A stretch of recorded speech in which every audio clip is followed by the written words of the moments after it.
on in, find a seat. So today's B2B says, culture is to human as water is to fish. Now I want somebody to give me their take on today's B2B. What does this mean to you? Sister Mary. And then we'll come to Brother Malachi next. Sister Mary. So what I said was water helps a fish thrive and live.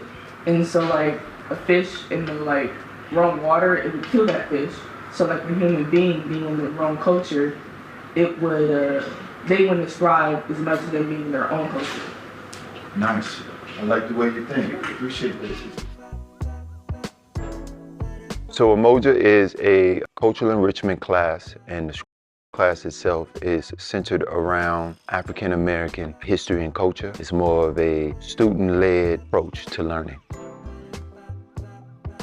Cultural enrichment is a concept in which we enrich students with culture that they may not have been privy to before entering into UMOJA. I asked them day one, what do you know about Black history?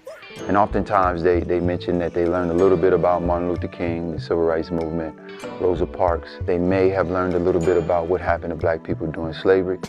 And they may even be taught a little bit about the first Black president being Barack Obama. But outside of those things, they don't really know much about Black history and culture. And so the class itself is centered around the idea that Black history is American history.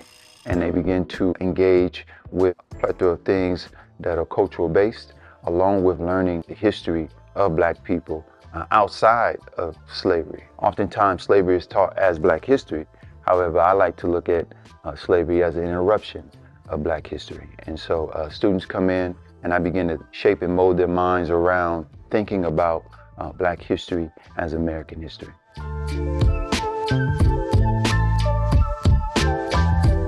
In the beginning of the year, we had a lot of homework, and I didn't think it would do anything like in the future, but it actually helps us learn a lot about who helped us get here today.